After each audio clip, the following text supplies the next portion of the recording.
welcome to the news update on AFRICUNIA television, reaching from our studio in the nation's commercial capital, Lagos, Nigeria. I am Deborah Ezeh. Many thanks for joining me.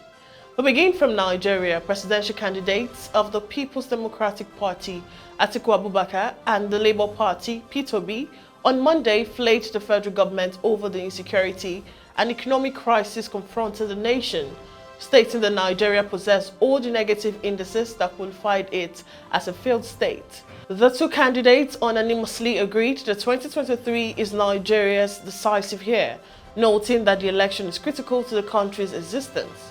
Atiku and Obi spoke at the ongoing 62nd Annual General Conference of the Nigerian Bar Association in Lagos. Also at the event was the vice presidential candidate of the All Progressives Congress, Shettima, who represented his principal, Bola Tinubu. He urged Nigerians to vote for their joint tickets because of their achievements as governors in Lagos and Beirut State. Governors Solomon Lalong and Godwin Obaseki of Plateau and Edo States respectively equally attended the conference. The Chief Justice of Nigeria, Justice Olukayode Ariwola, Governor of Lagos State, Babajide Sanwo-Olu, and a popular author, Chimamanda Adichie, and other speakers advocated the reform of the Nigerian judiciary in order to position the country on the path of transformational change. In his remark, Atiku observed that the country is more disunited today than it had ever been since democracy took root in 1999, noting that Nigeria had never found itself in such a very critical situation in its history. The APC running mate Shettima pointed out that his principal would replicate all the federal level the feats he recorded in Lagos when he was the governor. Shettima said they would hit the ground running if elected into office in 2023. The Labour Party presidential candidate Obi in his remarks said the election will not be about tribe, religion, connection and entitlement, but it must be about competence, capacity and commitment to deliver.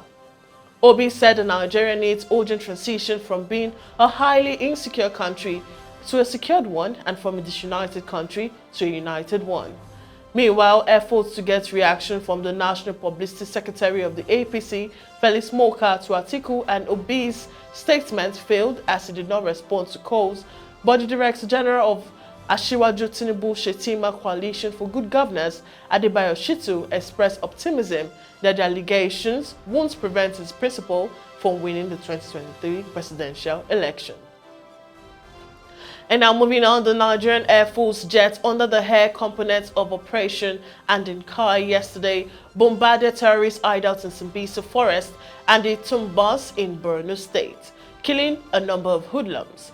Acting on credible intelligence, NAF aircrafts were reportedly directed to a location in Sambisa forest believed to be the enclave of a notorious terrorist, Fiyabi Yuram, the current Islamic State West African province leader who succeeded Abubakar Shekau. It noted that Yuram was an ally of Shekau and switched allegiance to ISWAP after his death.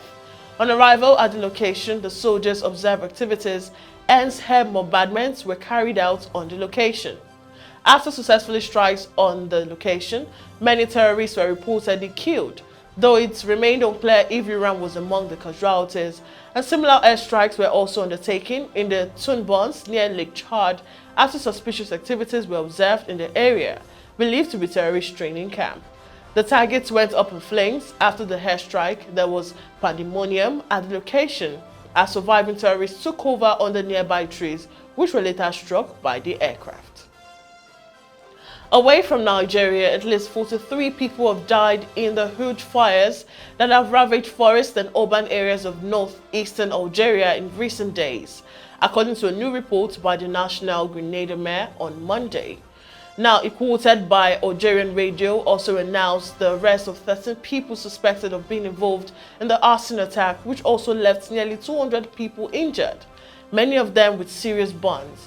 An earlier report said 38 people had died in the fires, which affected 14 governorates, including the far northeastern region of El Taf, near the border with Tunisia. The National Command also said that the process of identifying the bodies is continuing, suggesting that the death toll could rise further. 13 people suspected of being involved in the recent fires have been arrested, according to the same source.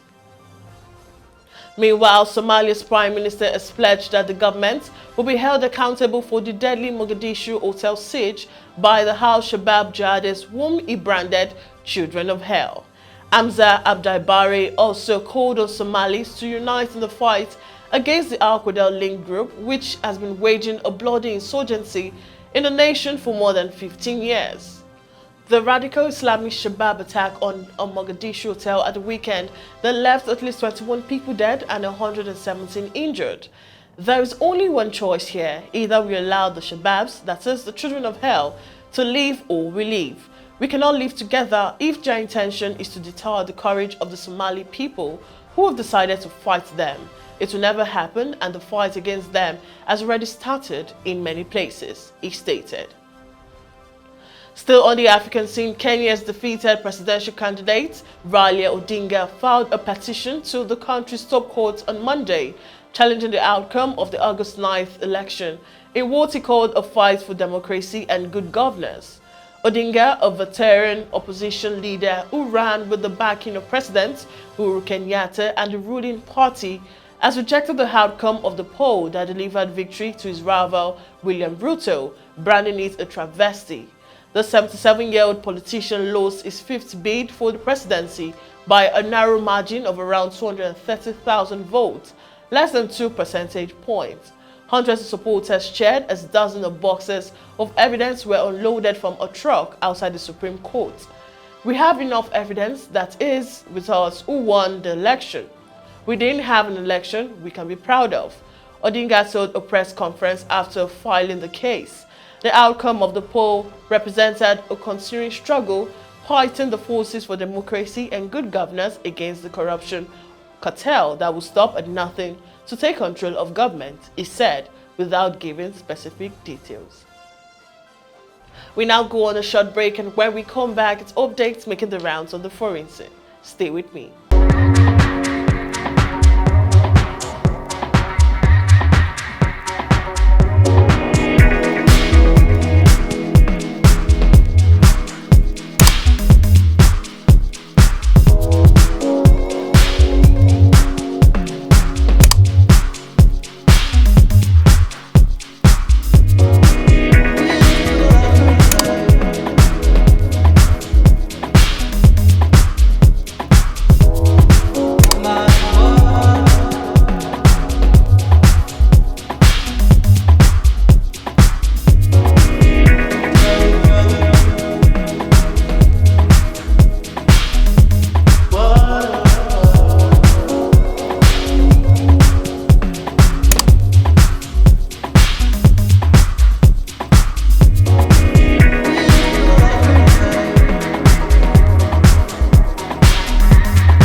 And now welcome back onto the foreign scene. The northern section of the grain silos damaged 2 years ago by a blast at the Beirut port collapsed early on Tuesday after warnings the structure was leaning too far to stay up.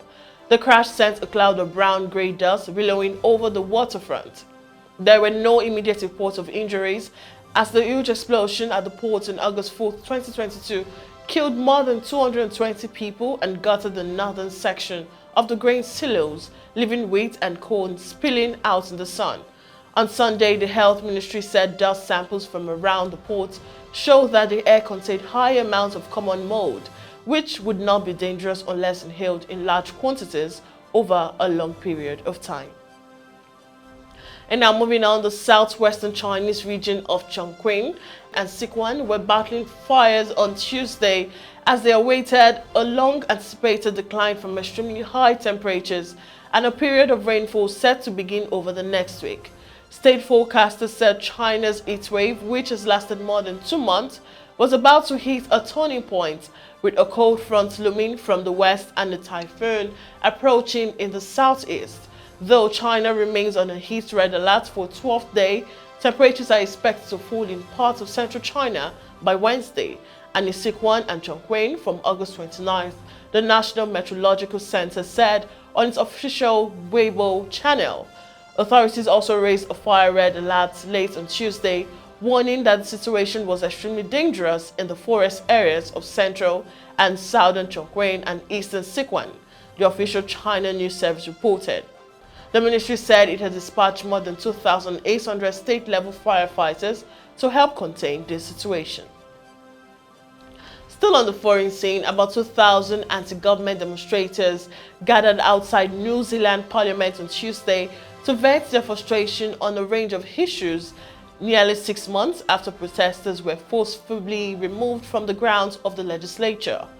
The protesters, organized by the Freedom and Rights Coalition, arrived from around New Zealand and assembled on the lawns outside Parliament in the capital Wellington as politicians worked inside.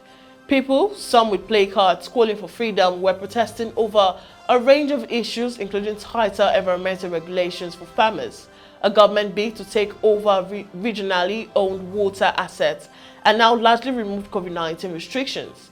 Barriers were erected in front of Parliament and there was a heavy police presence around the ground.